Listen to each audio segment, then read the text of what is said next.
Hi guys, so today we're going to talk about Charles' law, Charles' gas law. It is a volume and temperature relationship. So it's a direct proportionality, which means if the volume goes up, the temperature goes up, or if the temperature goes up, the volume goes up, either way, and vice versa. If one goes down, the other goes down. So there's two different formulas that kind of express the same information. V1 over T1 is equal to V2 over T2, or like we had Boyle's law written out the other day, V1 T2, that's the difference. It's no longer V1 T1, it's V1 T2 is equal to V2 T1. So we cross multiply. When we get this cross multiplication, we get this formula out of it, and in my opinion it makes for easier math, so that's why I put the little asterisk there.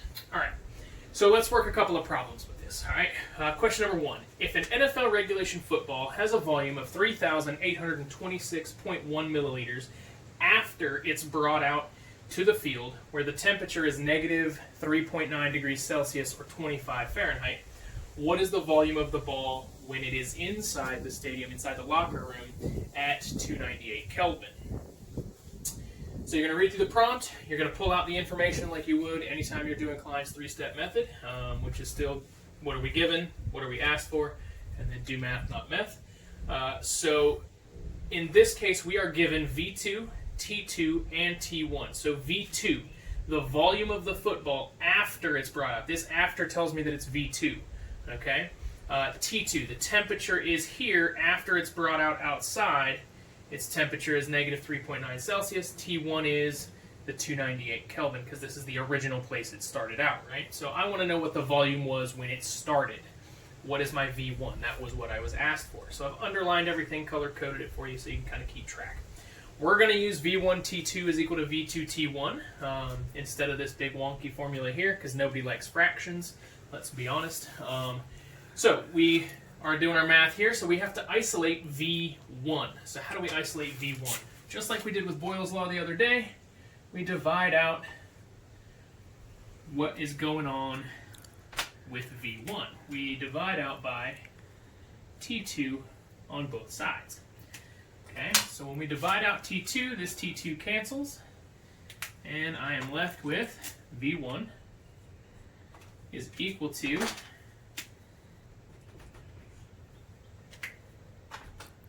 V2 times T1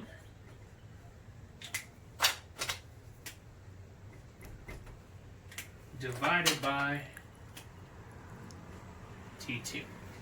And I know I said nobody likes fractions, but it's kind of a necessary evil at this point. Alright, so now what we can do is we can go through and we can plug in our values. One key thing that we have to remember is our temperature must be in Kelvin. Anytime we are dealing with a gas law and temperature, that temperature has to be in Kelvin. So we need to convert this 3.9 Celsius to Kelvin. The negative 3.9 Celsius to Kelvin, excuse me. So real quick, we're going to take negative 3.9 degrees C and we are going to add 273 K to it. Okay, and so when we do this math, we end up with 269 Kelvin. Okay, so we now have our T1 squared away. T2 is already in Kelvin. So now we're going to plug and chug, right? Okay, so what is my V2? My V2 is 3,826.1. 3,826.1 milliliters. Okay, and we're going to multiply that by T1, which we just calculated was 269. So we're going to multiply this by 269 Kelvin. And we're going to divide that by my T2. Oh, I lied. That's not 269. I apologize. It's 298 Kelvin. That's T1. 298 Kelvin. That's my bad. Okay, 298 Kelvin is T1. My T2 is this negative 3 converted, right? So 269 Kelvin. Okay. Now I got my head on straight, let's do some math, right? So my kelvins will cancel and I'll be left with milliliters as my unit. Okay, so I'm going to get my handy dandy calculator out of nowhere. 3,8 26.1 times 298, and that says divided by, so times, there we go, 298 is equal to 1140177.8. We're going to divide that by 269.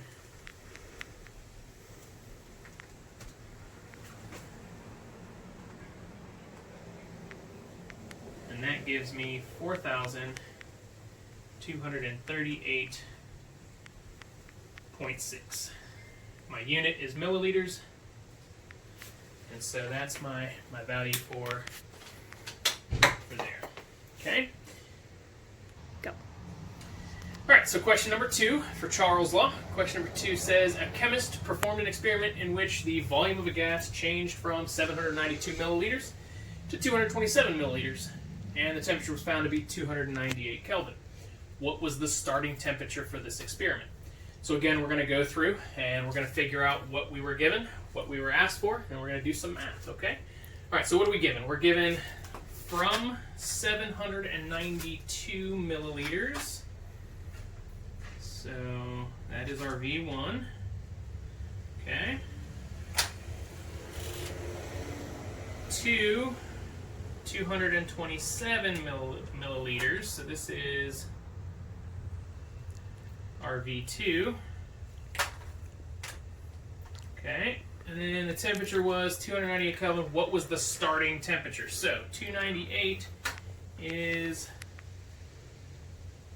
my T1, starting temperature, oops, that's V2's color, starting temperature is what I'm asked for. So this is T2, T1.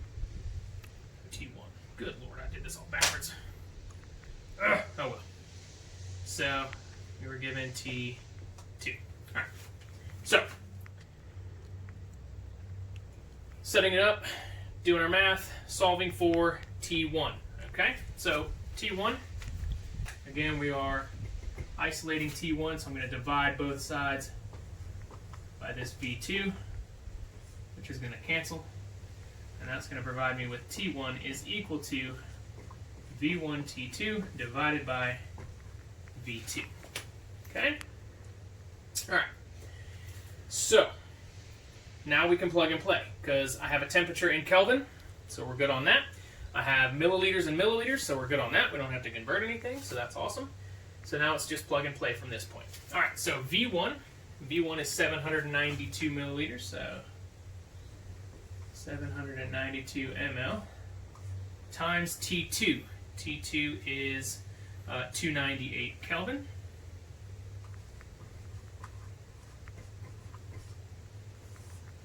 We're going to divide that by V2, which is the 227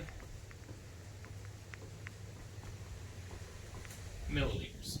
Okay, so from here we can cancel our milliliters, and we are left with the unit of Kelvin, so now we just crunch the numbers. So, take 792 times that by 298, boom. That gives me the value of 236016.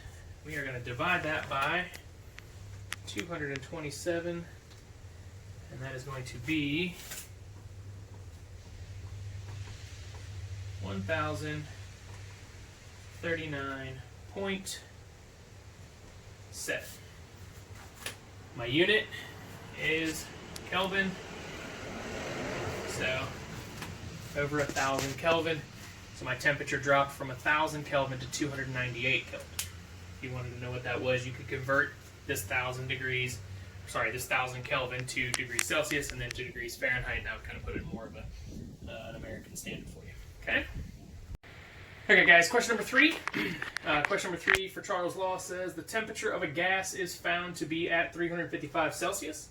The volume of the gas at that temperature is 300 milliliters. If the volume changes to 7.5 liters, what did the temperature change to? So we go through Klein's 3-step method, figure out what we're given, what we're asked for, and then we can do some math. So in this case, we're given T1 of 355. we're given V1 of 300 milliliters, and we're given V2 of 7.5 liters. We are asked for T2, temperature 2. So a couple things we got to look at. We have to convert some stuff here. Remember, we need all of our temperatures to be in Kelvin, so I have to convert to Kelvin. We convert Celsius to Kelvin by adding the standard 273. So when we do 355 plus 273, we end up with 628 Kelvin. We then have to convert either our milliliters to liters or our liters to milliliters. So I went ahead and converted liters to milliliters because it's a quick calculation. And I can multiply faster than I can divide. So 7.5 times 1,000 is equal to 7,500 milliliters. So 7.5 liters is 7,500 milliliters. So now we can take and isolate our variable and then plug and play. So we are trying to get T2 by itself. And to do that, we take our standard formula, V1 T2 is equal to V2 T1, and divide out V1.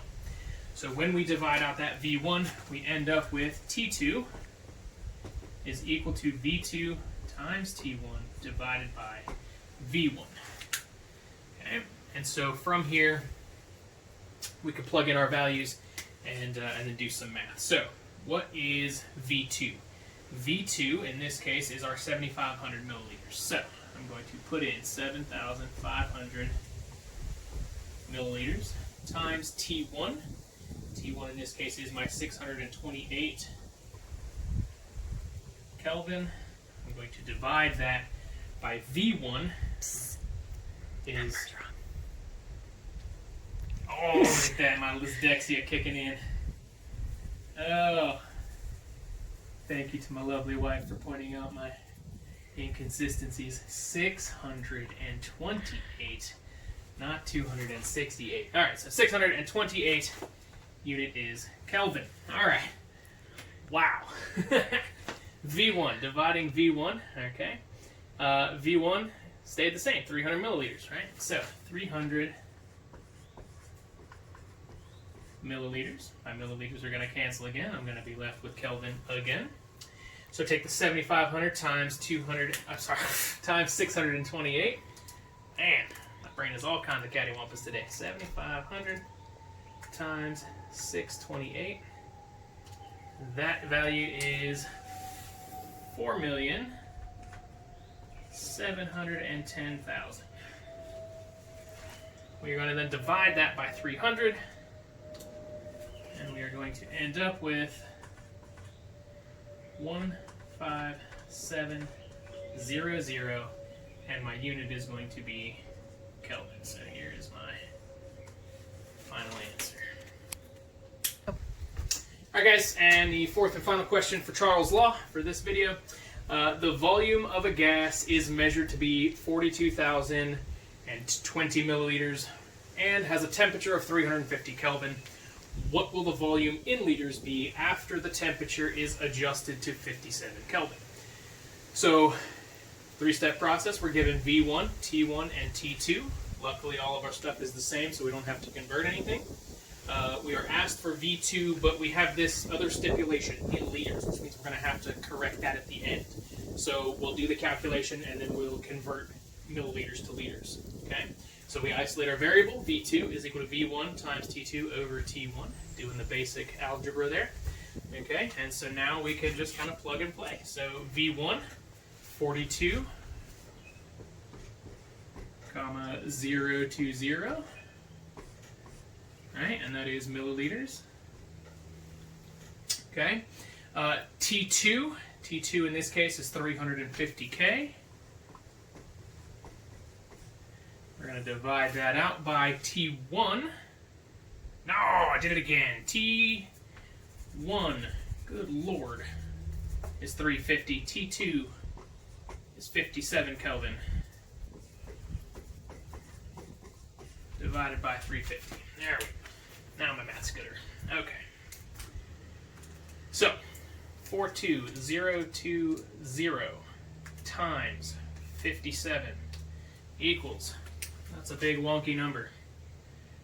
2395140. We are going to divide that by 350. My kelvins are going to cancel. I'll be left with milliliters.